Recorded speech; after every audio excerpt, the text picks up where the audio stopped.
This isn't just a story about a bad flight. It's a story about what happens when arrogance and prejudice draped in designer clothes and sipping complimentary champagne slam into a wall of quiet, unshakable power. It's about a moment in the hushed, exclusive bubble of a first-class airport lounge where two worlds collide. One world believes status can be bought and flaunted. The other knows it is earned and owned. What followed was a brutal, real-life lesson in humility, a masterclass in consequence that didn't just end with an apology, it ended careers. Prepare yourself. This is what happens when you try to kick a queen out of her own castle. Dr. Imani Carter felt the familiar bone-deep weariness that only a 14-hour flight from Seoul to New York, capped by a 3-hour layover, could induce. The recycled air of JFK's Terminal 4 was a stale purgatory, a necessary evil before the final leg home to Atlanta. All she craved was silence, a comfortable chair that didn't fold into a bed, and a glass of water without a plastic lid. Her salvation was supposed to be here, inside the frosted glass doors of the Ascend Lounge. It was more than just a lounge to her. It was a testament, a monument to a promise she had made to herself years ago. She had personally overseen every detail of its design, from the grain of the American walnut paneling to the thread count of the velvet on the chaise lounges. The art on the walls wasn't generic hotel fare. They were commissioned pieces from emerging black artists, each one telling a story. Ascend was her sanctuary, her flagship, her rebuttal to a world of travel that had so often made her feel like an outsider. Today, however, she wasn't feeling like its creator.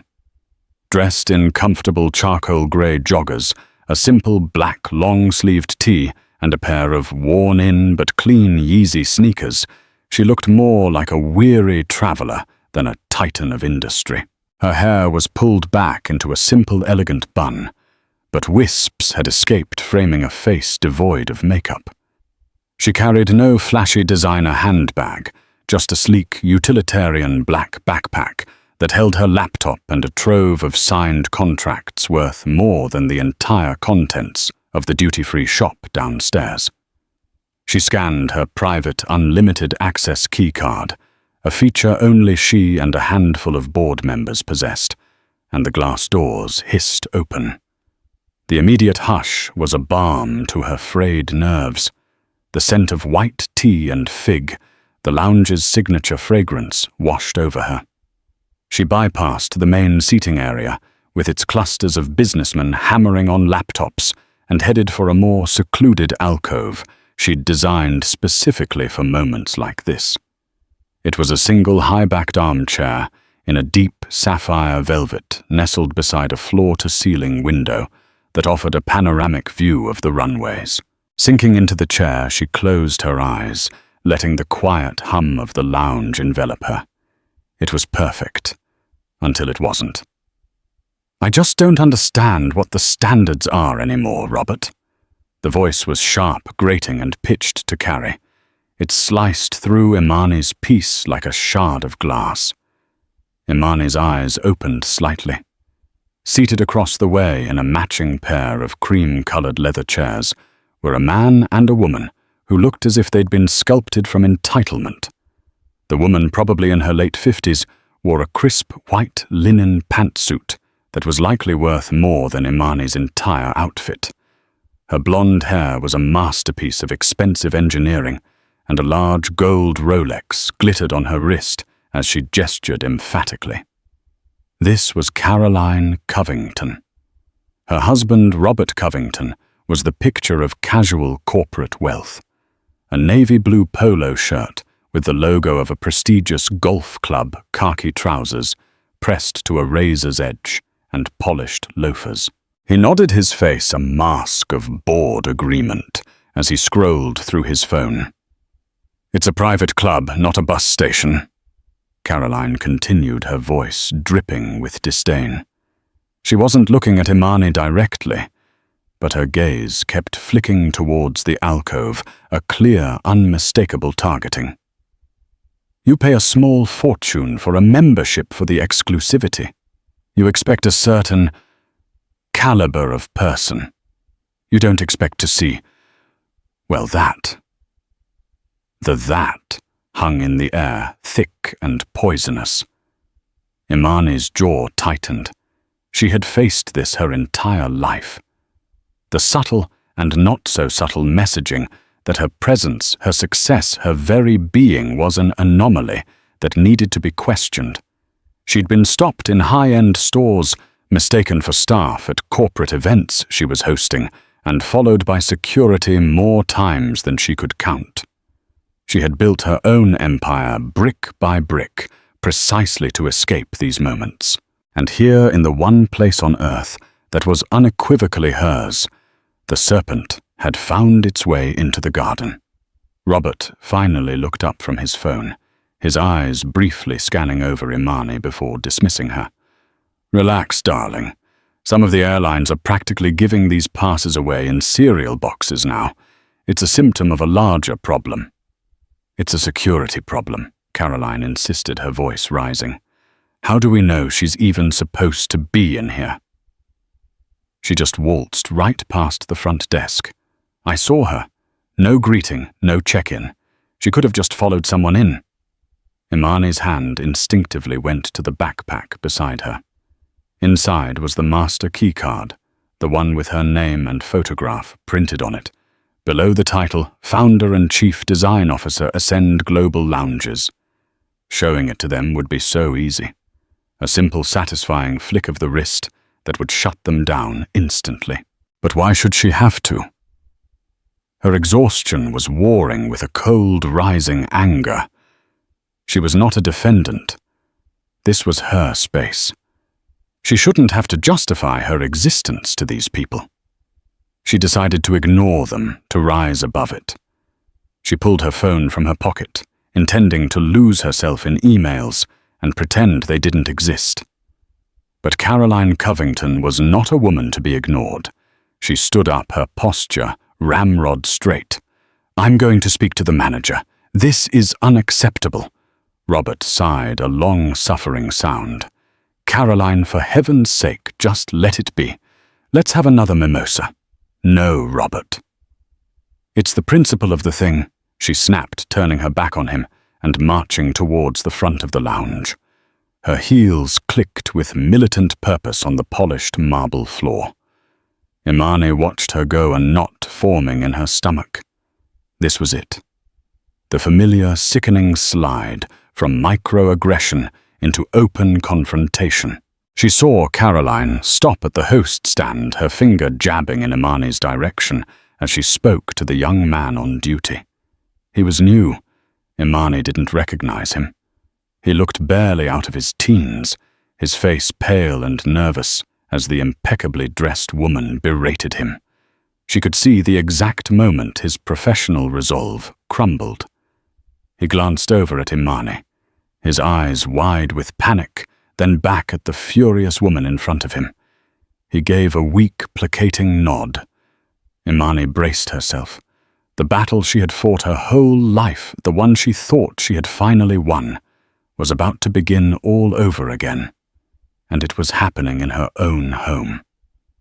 The young host, his name tag reading Ben, started walking towards her, his steps hesitant, his expression one of pure apology and dread.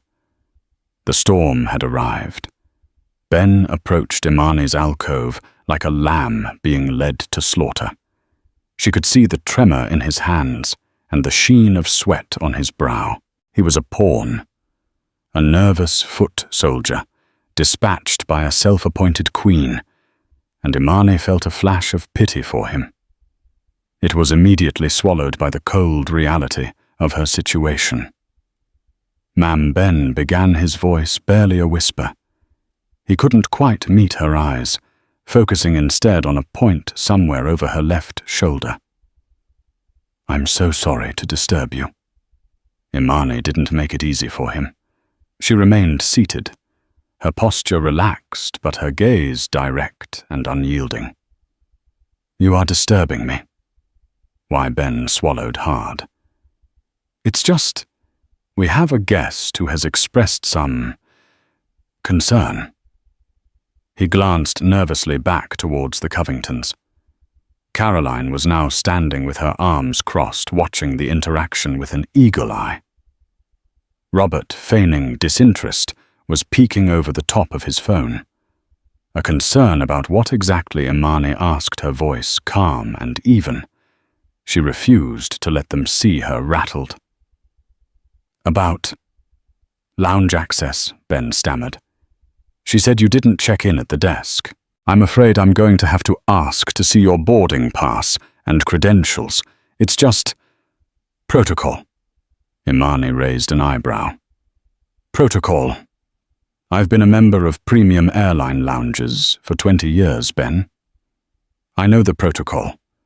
The protocol is to greet a guest and, if there is a legitimate issue, to handle it with discretion. It is not protocol to allow one passenger to harass another and then send a junior staff member to do their bidding." Ben's face went from pale to crimson. "No, of course not, ma'am. I apologize.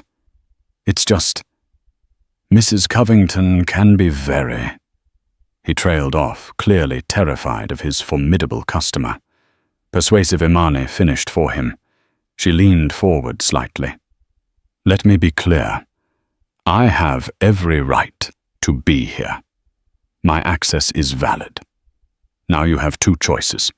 You can go back to your desk and trust that your systems are working correctly, or you can get your manager.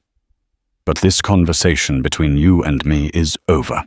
She leaned back, picked up her phone, and pointedly began scrolling a clear sign of dismissal. For a moment, it seemed to work. Ben stood frozen, a deer in the headlights, before giving a jerky nod and retreating. Imani watched him scurry back to the host stand. He spoke briefly to Caroline, who threw her hands up in exasperation. The Covingtons then went into a heated, whispered conference. Robert's feigned indifference was gone, replaced by a pinched, irritated expression. Imani allowed herself a small internal sigh of relief. Perhaps that was the end of it. A minor skirmish, won quietly. She tried to recapture the peace she'd felt just minutes before, focusing on the silent ballet of airplanes taxiing on the runway outside. But the quiet lasted less than 5 minutes. A new figure was now striding towards her, this time with an air of beleaguered authority. He was a man in his 40s, his suit slightly rumpled, his face etched with the permanent stress of middle management. His name tag identified him as Mr. Davies' Lounge Manager. Ben trailed a few paces behind him, looking miserable. "Ma'am." Davies's tone was immediately confrontational, all pretense of customer service stripped away. He had clearly been given his marching orders by Caroline. "I'm going to have to insist. We have a complaint, and for the peace and security of this lounge, I need you to show me your credentials. Now."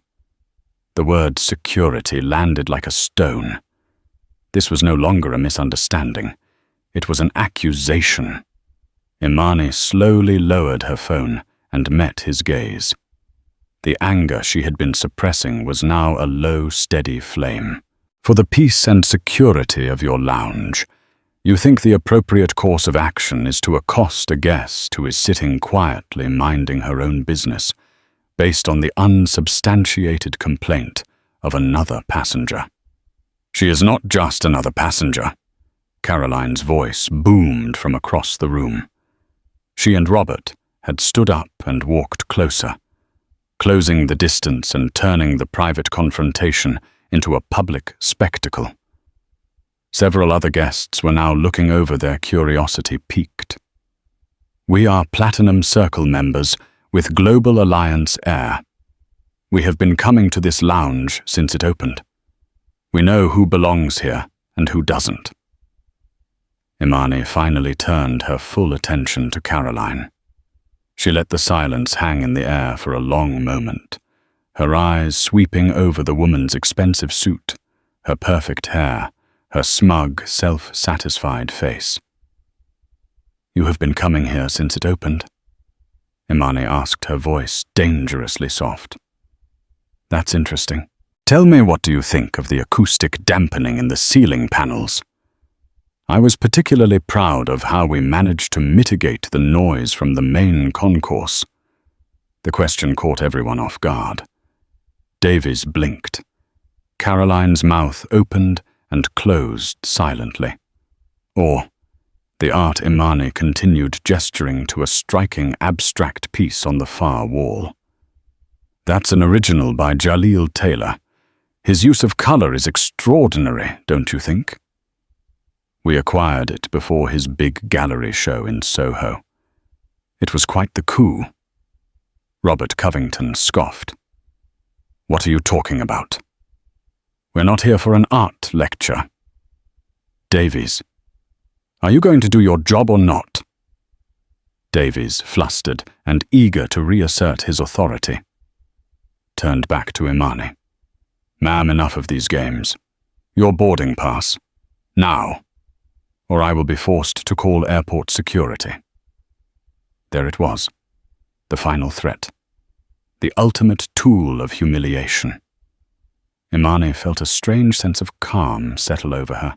The exhaustion, the anger, it all melted away, replaced by a diamond-hard clarity. They had pushed and pushed and pushed. They had refused every off-ramp, every opportunity for a graceful retreat. They had chosen this path. So be it. She looked from Davies's hostile face to Caroline's triumphant sneer, to Robert's impatient scowl. She looked at poor, terrified Ben, who looked like he wanted the floor to swallow him whole. "You're right, Mr. Davies," Imani said, her voice ringing with a newfound authority that made him flinch. "Let's end the games." She stood up slowly, her full height surprising them all. She was taller than Davies, her presence suddenly commanding the space. "You want to see my credentials? You want to know if I belong here," she said, her voice steady and clear, loud enough for the nearby guests to hear every word. "You have made it abundantly clear that my word is not enough. You have made it clear that my presence here is to you an impossibility. So you leave me no choice." She paused, letting the tension build. The Covingtons leaned in hungry for the capitulation they were sure was coming. "Go ahead, Mr. Davies," Imani said, her eyes locking onto his. "Call security. I insist on it." A stunned silence fell over the corner of the lounge. Of all the possible responses, this was the one nobody had expected. Mr. Davies's face, which had been a mask of managerial bluster, slackened into confusion. He had been prepared for arguments, for tears, for a frantic search through a bag, for a sheepish apology. He had not been prepared for an invitation. You what?" He stammered, his procedural script utterly failing him. "I insist you call airport security." Imani repeated, her voice devoid of any emotion, except a chilling finality. "You have made a serious accusation. You have suggested that I am a trespasser, a potential threat to the peace and security of this lounge. An accusation like that deserves a formal response, don't you think? We are long past the point of flashing a boarding pass." Caroline Covington let out a short, sharp laugh. "Oh, this is rich. She's calling her own bluff. Fine, call them Mr. Davies. Let's get this over with, so law-abiding patrons can enjoy their mimosas in peace." Robert Covington, however, looked uneasy for the first time. He was a man who understood leverage and risk. A quiet word from a manager was one thing. Involving official law enforcement was another. It created a paper trail. It elevated the situation from a minor social inconvenience to a formal incident. He put a restraining hand on his wife's arm. "Caroline, perhaps we're being a bit hasty." "Hasty? Robert, she is daring us. Don't you see?" Caroline shook his hand off, her eyes glittering with righteous fury. She turned to Davies, who was still looking helplessly at Imani. "Well, are you the manager or not? Do your job." The manager was trapped. Backing down now would mean losing face entirely in front of the Covingtons, his high-status, high-maintenance regulars. Proceeding meant crossing a line he had never actually had to cross before. He looked at Imani, searching for any sign of doubt, any crack in her composure that would give him a way out. He found none. She stood perfectly still, her expression unreadable, her confidence an unbreachable wall. He saw no fear in her eyes, only a profound, unnerving sense of control. It was the Covingtons, with their loud demands and aggressive posturing, who seemed suddenly small and insecure. But the choice had been made for him. His cowardice chose the path of least immediate resistance. With a deep, martyred sigh, Davies pulled out his radio. His hand trembled slightly as he keyed the microphone. "Dispatch, this is Davies at the Ascend Lounge, Terminal 4, requesting Port Authority assistance for a passenger removal." The words, spoken into the quiet, rarefied air of the lounge, seemed to suck all the oxygen from the room. Other guests, who had been trying to pretend they weren't listening, were now openly staring. A woman quickly ushered her child further away. A man in a suit lowered his newspaper, his eyes wide. The carefully curated illusion of the lounge, a serene oasis above the chaos, was shattered. Imani didn't flinch. She simply took her phone from her pocket and sent a quick text message. It was short, just 2 words, code red. She then turned and walked back to her alcove, sinking gracefully back into the sapphire velvet armchair. She crossed her legs, placed her hands in her lap, and waited. Her entire demeanor was one of patient expectation, as if she were waiting for a pre-ordered car service, not law enforcement. The Covingtons were incandescent with victory. Caroline's face was flushed, and she gave her husband a triumphant, "I told you so" look. Robert, his brief moment of caution, forgotten now, looked smug. They had faced down the challenger and won. They had protected the sanctity of their exclusive club. They returned to their seats, and Caroline flagged down a server, ordering 2 more mimosas in a loud, celebratory tone. Mr. Davies, meanwhile, was pacing nervously near the entrance, wringing his hands. The reality of what he had done was starting to sink in. Calling the Port Authority police was the nuclear option. It was messy. It required reports, incident numbers, and explanations to his superiors. He had turned a customer service issue into a security incident, and he prayed it wouldn't blow back on him. For the next 7 minutes, the lounge was suspended in a state of tense anticipation.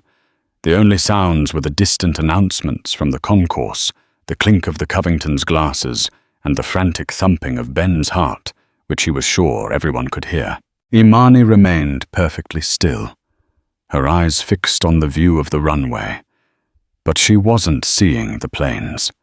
She was seeing every door that had been slammed in her face, every assumption made, every quiet insult she had been forced to swallow. She had built Ascend to be a place free of that poison. If her own creation could be turned against her, then the problem was deeper than just one ignorant couple. It was systemic, and systems she knew sometimes had to be burned down to be rebuilt correctly. Then through the frosted glass doors, 2 figures came into view. They were tall, broad-shouldered, and wore the dark blue uniforms and distinctive flat-topped hats of the Port Authority Police Department. One was an older, thick-set man with a weathered face and salt and pepper hair. His name tag read Sergeant Miller. The other was younger, with a sharp, athletic build and an alert, watchful expression. His name tag read Officer Chen. They entered the lounge, and the atmosphere immediately shifted from tense to grave. Sergeant Miller's eyes swept the room, professionally assessing the situation. Davies rushed forward to meet them, his voice a low, urgent murmur as he pointed a trembling finger toward Imani's alcove. Imani watched them approach. This was it, the point of no return. Sergeant Miller stopped a respectful distance from her chair. Officer Chen stood slightly behind him, his hand resting almost casually near his belt. "Ma'am," Sergeant Miller began, his voice deep and calm, a stark contrast to the hysteria that had preceded him. "I'm Sergeant Miller with the Port Authority Police. We've received a call that you're refusing to leave the premises." "Is there a problem here?" Imani looked up at him, her expression serious. "Yes, Sergeant," she said, her voice clear and strong. "There is a very big problem here." Sergeant Miller was a 25-year veteran of the Port Authority Police. He had seen everything a major international airport could throw at a person: terrorist threats, diplomatic incidents, celebrity meltdowns, and thousands of mundane disputes born of stress and exhaustion. His first read on any situation was to gauge the emotional temperature. Mr. Davies, the manager, was radiating panic. The couple in the linen suit and polo shirt, the complainants he presumed were broadcasting waves of smug satisfaction. But the woman in the armchair, the subject of the call, was an island of preternatural calm. She wasn't agitated, she wasn't frightened, and she wasn't angry. She was waiting. That alone set off a warning bell in Miller's experienced mind. This wasn't a typical drunk and disorderly, or a case of someone trying to sneak into a lounge for free snacks. This was something else. "All right, ma'am," Miller said, keeping his tone neutral. "Can you tell me what that problem is?" Before Imani could answer, Caroline. Covington stood up and marched over, positioning herself as a key witness for the prosecution. "The problem, officer, is that this woman is trespassing. She refuses to show her credentials, and she has become aggressive. We don't feel safe." Miller gave her a brief, non-committal nod, his eyes never leaving Imani. "I'll get your statement in a moment, ma'am. Right now, I need to speak with this individual." He turned his full attention back to Imani. "Ma'am, the manager here says you're not authorized to be in the lounge. Is that correct?" "The manager is mistaken," Imani stated simply. "Okay," Miller said, adopting a tone of patient procedure. "The easiest way to clear this all up is for you to show us your boarding pass or membership card. Then we can all get on with our day." This was the moment the Covingtons had been waiting for, the final public unmasking. Caroline's smile was sharp as a knife. Imani slowly shook her head. "No." Officer Chen shifted his weight. Davies let out a choked gasp. "No." Miller repeated, his brow furrowing. "Ma'am, you understand that if you can't prove you have a right to be here, I'll have to ask you to leave. If you refuse, that constitutes defiant trespass. I don't want to do that, but the manager has made a formal request." "I understand completely," Imani said, "and I will not be showing my credentials to you out here in the middle of the floor to satisfy the curiosity of those passengers." She gave a slight nod toward the Covingtons. "They are not entitled to my private information, and Mr. Davies has demonstrated that he is incapable of handling this situation with professionalism. Therefore, I will only discuss my status in a private setting, with you, your partner, and the manager. Robert Covington spoke up, his voice full of derision. "Oh, for goodness sake, a private meeting? What is this, a negotiation? Show them your pass, if you even have one." Sergeant Miller held up a hand to silence him. He looked back at Imani, considering her request. It was unusual, but not entirely unreasonable. Public confrontations could escalate quickly. De-escalation was always the primary goal. The woman's composure and articulate, specific demand suggested she wasn't just being difficult for the sake of it. She was following a script of her own. "All right," Miller decided. "That's fair. Mr. Davies, is there an office we can use?" Davies, looking immensely relieved to be given a concrete instruction, nodded vigorously. "Yes, of course, Sergeant. My office is just past the service bar." "Okay. Ma'am, if you'll come with us." Imani stood up with the same unhurried grace she had shown before. She picked up her black backpack and slung it over one shoulder. As she started to walk, Covington called out, "Make sure you get her name. We'll be filing a formal complaint with the airline about this whole disturbance." Imani paused for a fraction of a second, but didn't look back. Davies and the two officers walked away from the main seating area, leaving the Covingtons in the wake of their temporary victory. They felt the eyes of every other passenger on them, and they soaked it in the heroes who had restored order. They walked down a short, carpeted hallway. Davies fumbled with a keycard and opened a door marked Manager. He flicked on the lights to reveal a small, functional office.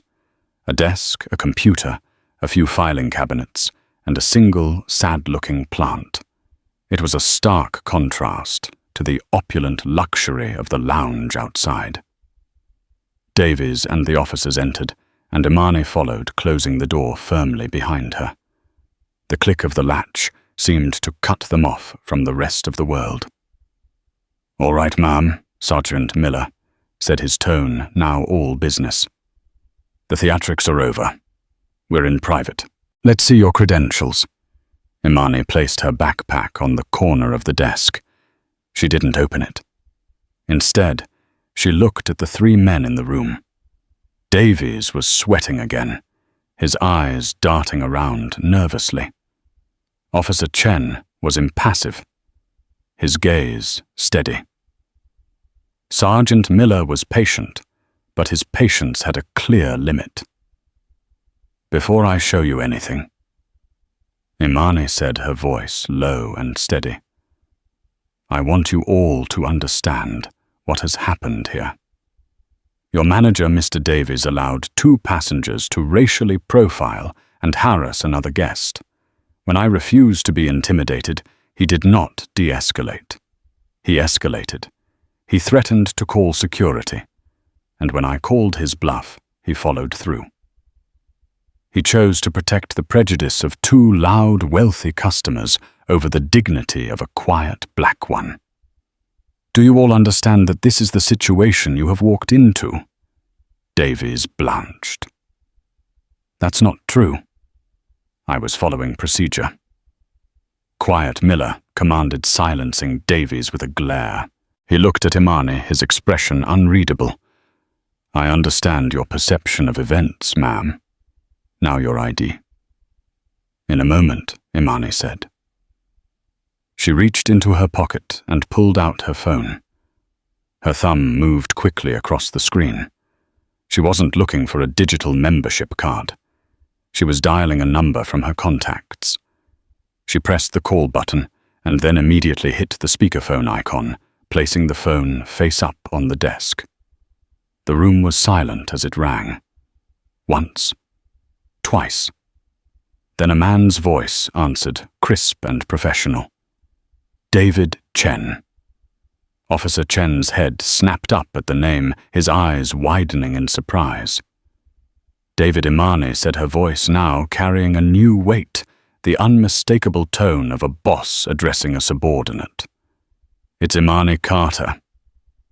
Sergeant Miller's expression shifted. The name Carter clearly registered with him. Imani. Is everything all right? David Chen's voice was filled with genuine concern. I got your code red text. What's going on at JFK? Imani looked directly at Mr. Davies, whose face had just lost all its color. He looked as if he was about to be physically sick. That's what I'm trying to figure out. David Imani said, her voice cold as steel. I seem to be in the process of being removed from my own lounge. The silence in the small office was absolute, broken only by the electronic hum of the computer and the sound of David Chen's sharp intake of breath over the speakerphone. For a moment, the three men, Davies, Miller, and Chen, were frozen in a tableau of disbelief. Mr. Davies was the first to crumble. The blood drained from his face, leaving a pasty grey pallor. His mouth opened and closed, but no sound emerged. His brain was frantically trying to connect the dots, the code red text, the first name, Imani, the powerful voice on the phone, and the impossible cataclysmic reality that was dawning on him. Imani Carter. The name was on the plaque by the entrance. The Ascend Lounge, by Imani Carter Designs. He had walked past it 1,000 times. He had polished it. But in his mind, the name had been an abstract brand, a corporate entity. He had never once imagined it belonged to the calm, tired-looking black woman in joggers sitting in his office. Sergeant Miller's professionalism was a mask, but his eyes betrayed his shock. He had known the name Carter was significant, but he hadn't placed it. Now he did. He wasn't just dealing with a VIP, he was dealing with the owner. His entire assessment of the situation inverted in an instant. This wasn't a trespasser removal. This was a colossal, career-threatening screw-up. Officer Chen, still reeling from hearing the name of the airport's head of operations, looked from the phone to Imani, his expression a mixture of awe and apprehension. He had been ready to enforce a simple rule. Now he was a witness to the detonation of a bomb. Say that again. David. Chen's voice crackled from the phone, tight with controlled fury. Someone is trying to remove you. From Ascend. Imani's gaze remained locked on Mr. Davies. The lounge manager. Mr. Davies. He's here in the office with me now, along with 2 Port Authority officers, Sergeant Miller and Officer Chen. Put him on, David commanded. There was no room for negotiation in his tone. Imani gestured with her chin towards the phone on the desk. Davies stared at it as if it were a venomous snake. He was paralyzed, his mind a whirlwind of excuses and justifications, none of which sounded remotely adequate. Mr. Davies' Sergeant Miller said, his voice a low growl. The man wants to speak to you. Spurred into motion by the officer's command, Davies stumbled forward. He leaned over the desk, his hands shaking. Hello. This is Manager Davies. Davies. David Chen's voice was lethally quiet. Do you have any idea who you are talking to? I am beginning to, sir, he stammered. Beginning to, you are the manager of her flagship location, and you don't recognize the founder of the company that signs your paycheck. Instead, you subject her to humiliation and call the police on her, based on the word of 2 loud-mouthed bigots. They were Platinum Circle members, sir. Davies squeaked out a pathetic attempt at justification. They were complaining. I was trying to maintain order. You have failed, David Chen stated flatly. You have failed at every conceivable metric of your job. You have failed in customer service, in discretion, in management, and in basic human decency. Stay in that office. Do not move. Do not speak to Dr. Carter again unless she speaks to you. I am leaving my office now. I will be there in 10 minutes. The line went dead. The silence that followed was heavier, more profound than before. Davies swayed on his feet and collapsed into his desk chair, his head in his hands. He made a low, wounded sound, the noise of a man watching his entire professional life burn to the ground in real time. Imani finally reached for her backpack. She unzipped the main compartment and pulled out a slim black leather portfolio. She opened it and slid a single card across the desk toward Sergeant Miller. It was the master keycard she'd used to enter. It was made of a heavy matte black metal. On it was her photograph, clear and professional. Below the photo, the elegant minimalist Ascend logo was laser-etched into the surface, and underneath the words, Dr. Imani Carter, founder and CEO. Ascend Global Sergeant Miller picked up the card. It felt heavy, substantial. He looked at the photo, then at Imani, then back at the card. He placed it carefully back on the desk. He cleared his throat. Dr. Carter, he said, his voice now imbued with a deep, formal respect. On behalf of the Port Authority Police Department, I sincerely apologize for our part in this. I can see now there has been a grave misunderstanding. Imani inclined her head slightly. Your part in this, Sergeant, was responding to a call. You have acted professionally. The misunderstanding was not yours. Her eyes flicked meaningfully towards the whimpering man in the desk chair. She then looked at Officer Chen. And I apologize if hearing your boss's name on the phone caused you any undue stress, officer. Chen, looking profoundly grateful to be acknowledged, simply shook his head. Not at all, Dr. Carter. It's an honor to meet you. Imani gave a small, weary smile.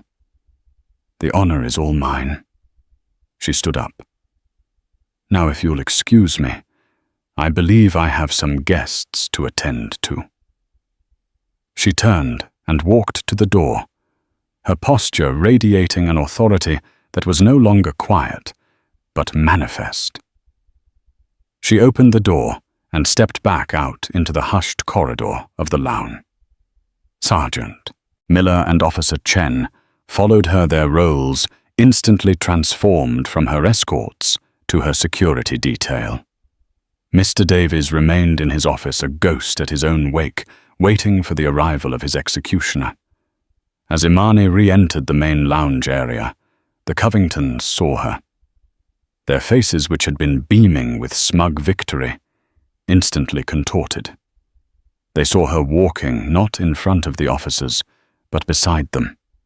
They saw the deference in the officer's posture. They saw her walking with purpose, her head held high, and in that moment, they knew. They knew they had made a terrible, terrible mistake. Caroline Covington's mimosa glass stopped halfway to her lips. Robert Covington's phone slipped from his suddenly numb fingers and clattered onto the marble floor. They watched, mouths agape, as Dr. Imani Carter, flanked by law enforcement, walked directly towards them. The reckoning had begun. The walk from the manager's office back to the seating area was the longest 20 yards of the Covingtons' lives. Every head in the lounge turned to watch the procession, the elegant black woman in the lead, flanked by 2 uniformed police officers who moved with a quiet deference that was utterly unmistakable. This was not the perp walk they had gleefully anticipated. This was a royal procession. Imani stopped directly in front of their table.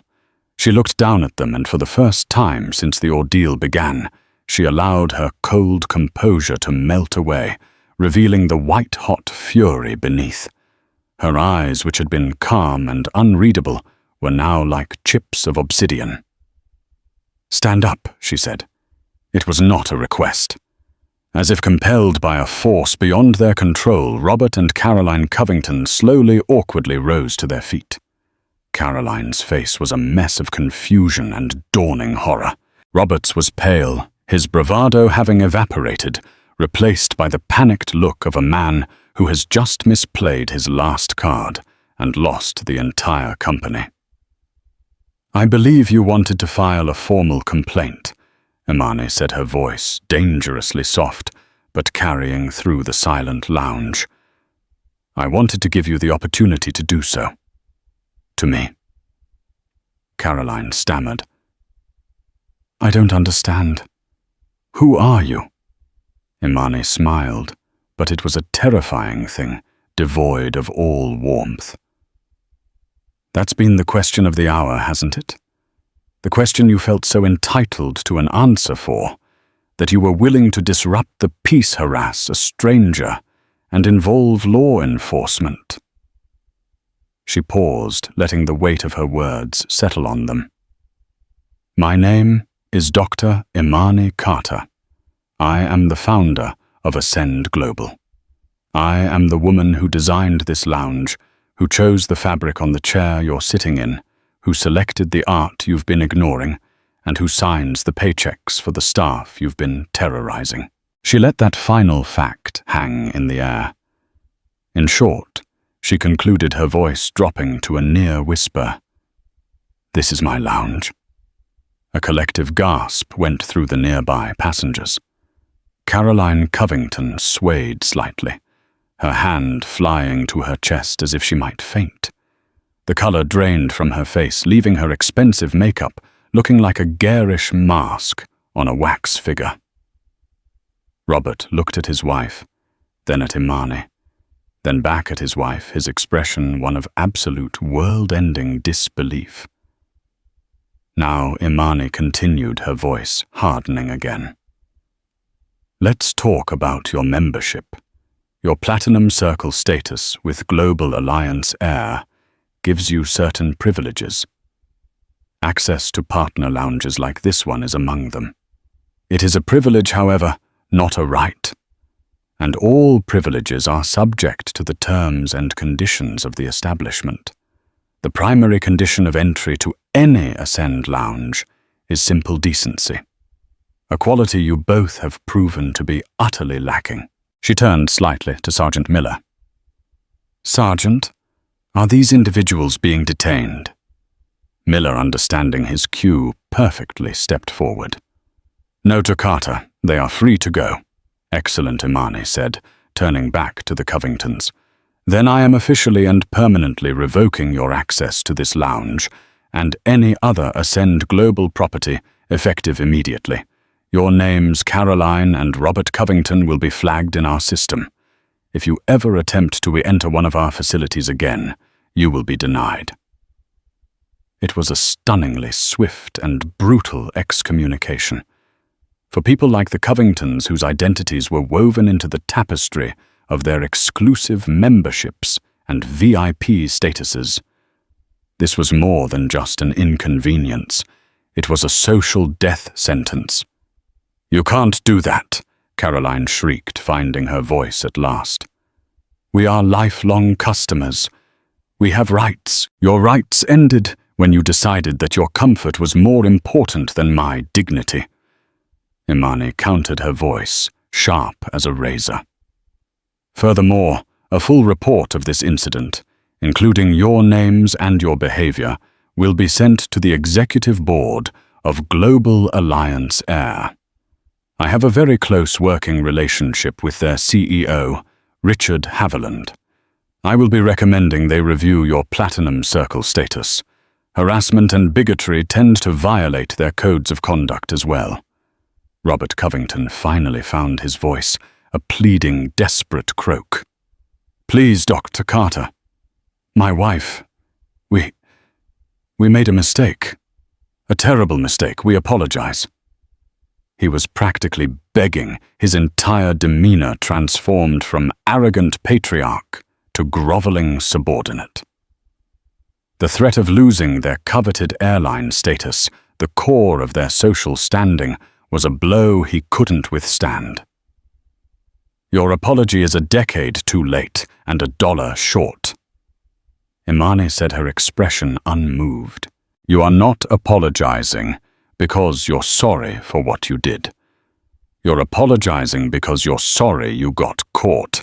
There's a difference." She took a step back. "Now gather your things. You have 60 seconds to vacate the premises before I ask these officers to formally charge you with trespassing. Your time starts now." With that, she turned her back on them, a final devastating dismissal. Sergeant Miller and Officer Chen took up positions, their presence now an unspoken threat. The message was clear: leave. Humiliation washed over the Covingtons in a sickening wave. Under the silent, judgmental stares of every person in the room, they scrambled to collect their belongings. Caroline, fumbling with her purse, knocked over her mimosa glass.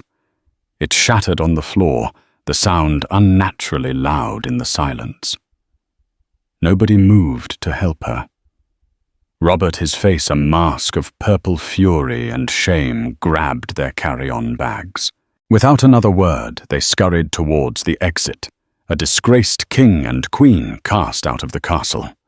As the frosted glass doors hissed shut behind them, a spontaneous, quiet ripple of applause broke out from a few of the surrounding passengers. Imani closed her eyes for a moment, taking a deep, shuddering breath. It was over. But it wasn't finished.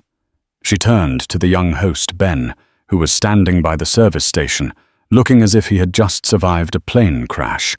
He stared at her with wide, terrified eyes. "Ben," Imani said, her voice softer now. "Yes, Dr. Carter," he whispered, his voice trembling. "I am so sorry. I'll get my things. I know I'm fired." Imani walked over to him. "Look at me, Ben." He reluctantly lifted his gaze. "You were put in an impossible position by your manager and 2 bullies. You were following a direct, albeit terrible, order. You have a choice. You can quit, or you can stay, and I will personally ensure you get the proper training on how to handle situations like this with integrity. Training your manager should have given you."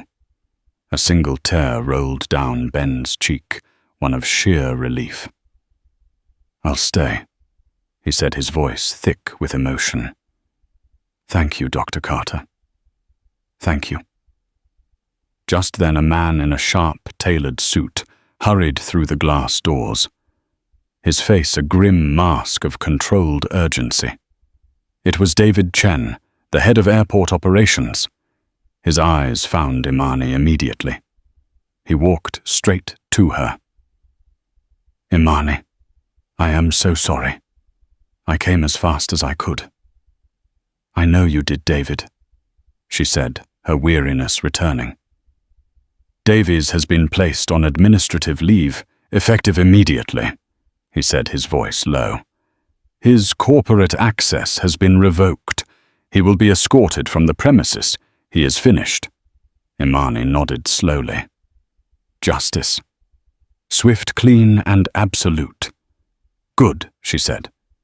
"That's a start." But as she looked around her beautiful violated sanctuary, she knew the real work was just beginning. This couldn't just be about punishing the guilty. It had to be about changing the system that allowed it to happen in the first place. The days that followed the incident at JFK were a whirlwind of managed chaos. But for Imani Carter, it was a familiar environment. She moved through the corporate fallout with the same precision and vision she used to design her lounges. This wasn't just about damage control, it was about reinforcement. David Chen was true to his word.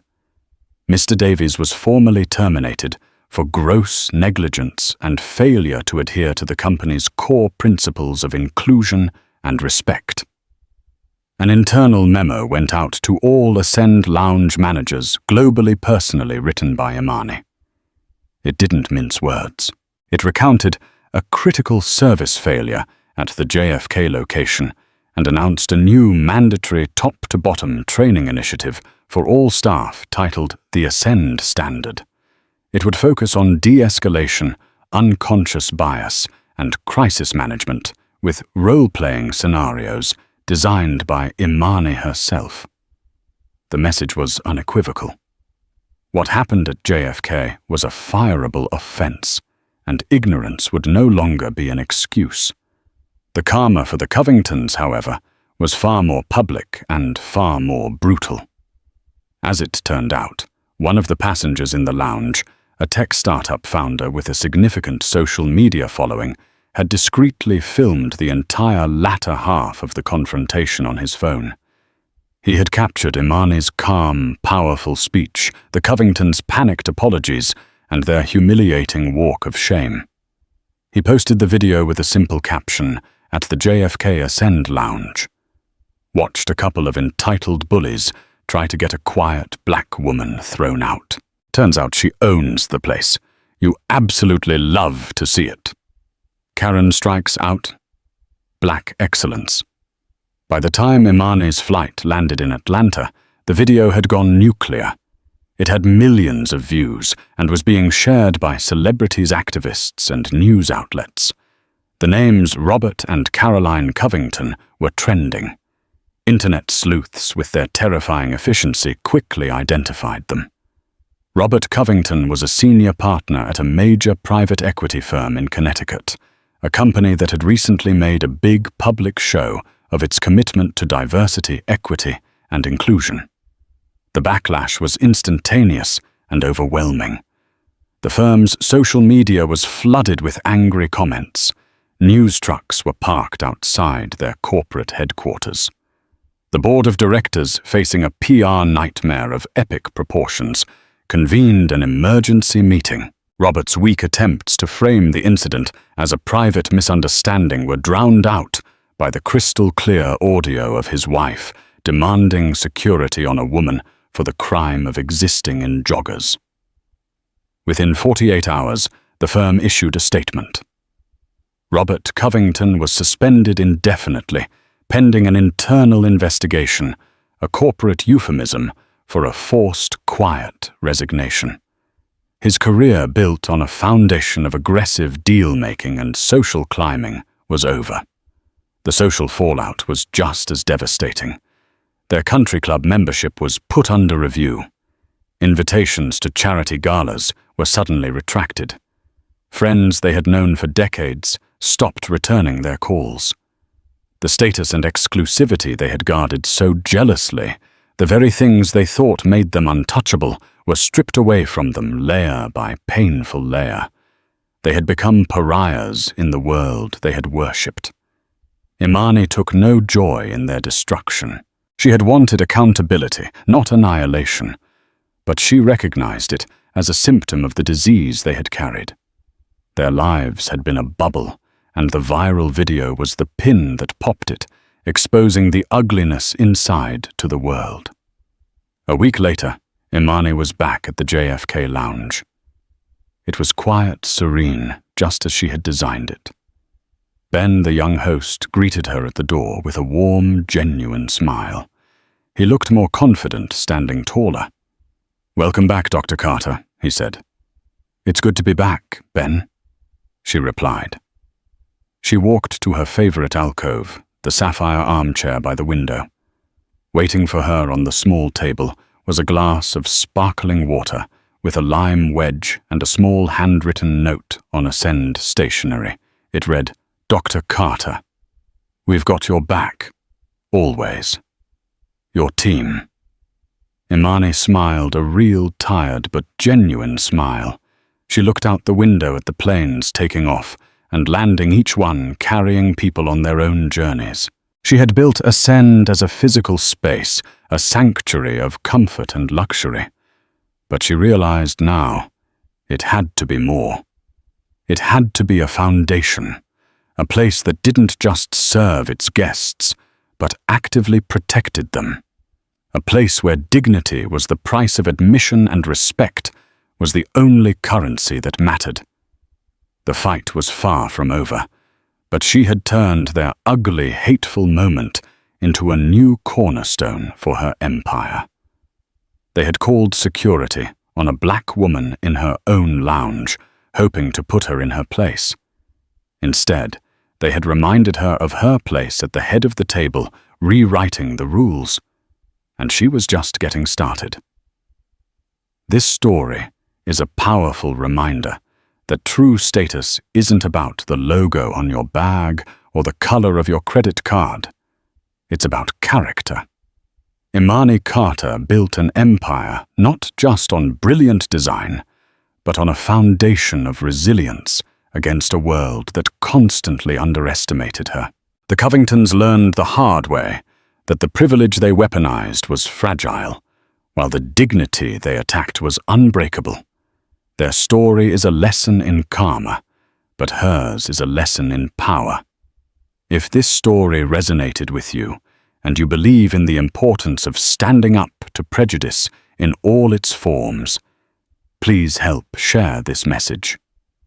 Hit that like button, share this video with your friends and family, and be sure to click subscribe and turn on notifications so you don't miss our next story. Thank you for listening.